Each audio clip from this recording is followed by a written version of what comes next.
Welcome, everybody. My name is Michael, and today we are discussing Ross Ulbricht. He had billions of dollars worth of Bitcoin back in 2013 seized, except it wasn't worth billions back then. It was a hefty amount back then. It was millions and millions of dollars that were created thanks to the Silk Road. And back then, he was sentenced to not one, but 2 lifetime imprisonments for 7 counts, where other darknet market operators and vendors in, say, the Netherlands or in Germany, such as those behind Hansa, well, they got a slightly different sentence. You see, in Europe, many of these darknet market criminals would get, anywhere from 5 to 10 years in prison, maybe less with good behavior. Sometimes it would get up to 20, but there was a chance of fighting it. There was a chance of getting out with good behavior. There was a chance of something, of the fact that, yes, you will get out and you may not have money and maybe, your health worsened in prison, but you have a chance to live still. Whereas in the U.S., you have nonviolent crimes, such as Ross Ulbricht, where, yes, technically he wanted to do something to somebody, but it never transpired, never. So he wasn't charged for anything in relation to that, which was an undercover agent anyways. So he wanted to pay a ransom for that individual to get hurt. And if you don't know what happened, it was basically an undercover agent posing as a dead body. And that wasn't considered by the judge. That was not in the actual trial. That was thrown out. So it did happen, but you cannot judge on something that's not in the trial itself. You're just judging on the actual fact of running this marketplace. He's a business entrepreneur. That's essentially what he was. Sure, maybe he was handling in illegal substances and whatnot, but he made millions of dollars. He didn't hurt anybody. He wanted to, but he didn't hurt anybody. And he was charged with crimes that in other countries you would get a fraction. I mean, you can't even do a fraction because it's lifetime. But I mean, even if you got 100 years, that's insane. You got 2 lifetime sentences. That's like a couple hundred years right there. I mean, 200, whatever it is. So it is crazy to think about that, because in other countries, again, you get a fraction of the time. You'd come out, you'd be able to get a job again. You'd be able to somehow return back to normalcy. While here, your life is ruined. That's it. And not only that, and he had to pay a $183.9 million fine. Well, his Bitcoins were not worth $184 million back then. He made tens of millions from the Silk Road, and sure, there was expenses with running an operation like that.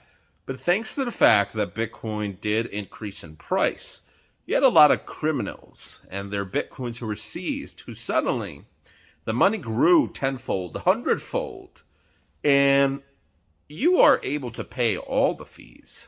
And $184 million. See ya. So the U.S. government worked out a deal with Ulbricht that the fee has been taken care of. The fine. Because he has Bitcoins, sure, they were seized, again, criminal proceeds and whatnot, which in many cases, yes, maybe in this case, most, if not all of those Bitcoins were related to the Silk Road. But in many cases, if there is a criminal mastermind, and they have both legal and illegal businesses, both businesses are seized and both funds are seized, regardless of whether it was legal capital or not. So you could argue that in certain cases, the U.S. government has seized money that shouldn't rightfully be theirs. But regardless of that, this Bitcoin has made the U.S. government a lot of money, because we're talking about billions of extra dollars that is just kind of sitting there. And maybe it'll continue to rise. Who knows? Maybe one day it'll be $10 billion. So out of his counts, one of them was the charge of running a continual criminal enterprise, which that's one of the heftier ones out there. Another one was in relation to money laundering. There was another one in relation to distribution and selling of substances. I won't say the actual term. There's a couple counts related to that. So he got the $184 million taken care of. He's been fighting against the 2 life sentences for a while. He served many years already. He was arrested after just 2 years of operation.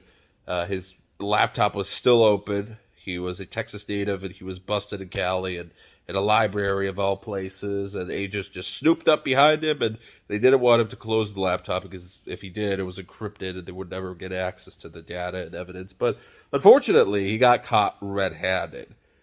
And right now, he is fighting for clemency or just to get out. And, President Trump, back in 2020, considered potentially granting him clemency, but that never ended up transpiring. There was a couple people that never got it.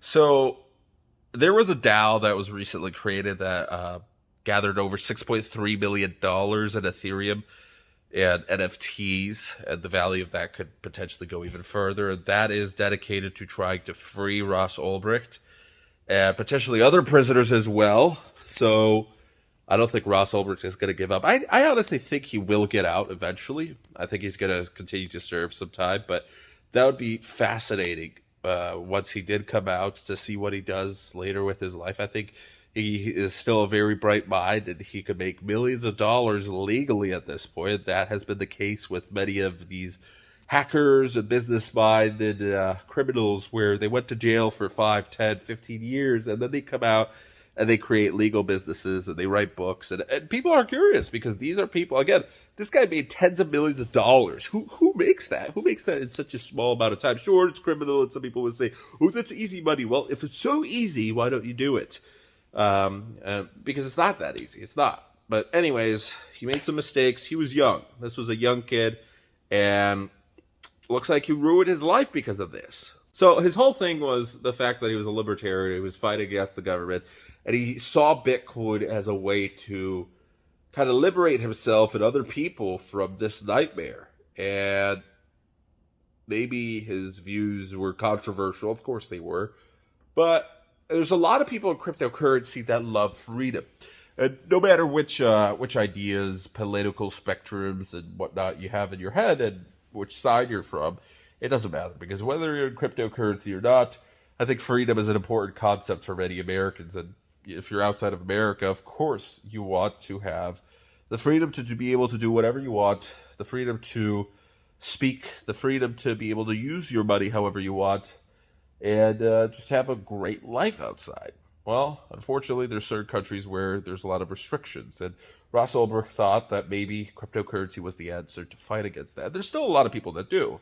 So in many circles in cryptocurrency, Ross Ulbricht is seen as a hero, as kind of a celebrity, a martyr, and many cryptocurrency millionaires will continue to support Ulbricht.